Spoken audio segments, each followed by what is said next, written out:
Նաև այդ չգիտեմ ինչ բնութագիր տամ, դիտողություն ասեմ, միջնորդություն ասեմ, գնահատական ասեմ, նաև իմ ասելիքների պատճառով են եղել, եթե ոչ հիմնականում իմ ասելիքների պատճառով, ես շարունակել եմ նույնը ասել, օրինակ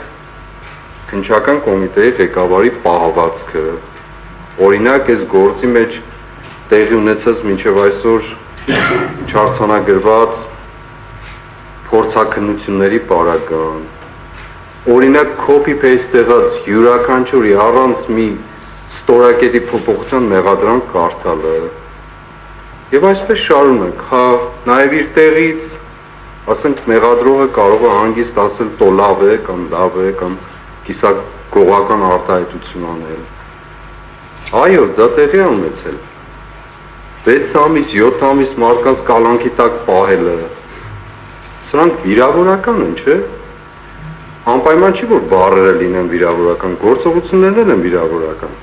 Եվ եթե սկսենք վիրավորականի դաշտից խոսալ, ամենամեծ վիրավորանքը այն է եղել, որ ինձ 30 տարի ծառայած մարդուն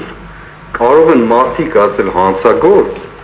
ահաբեկիչ եւ նման այլ բաներ։ Այո,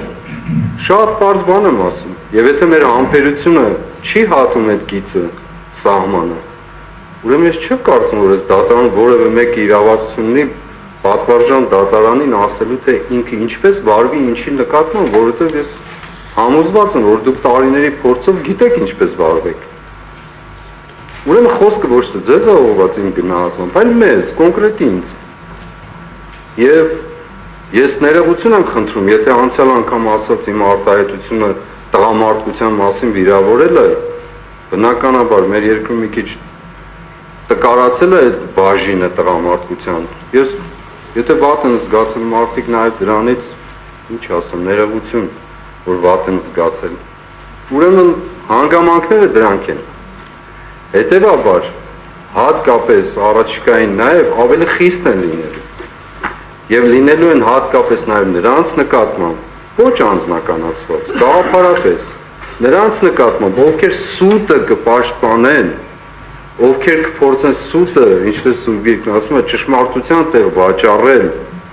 չարը բարի ներկայացնել։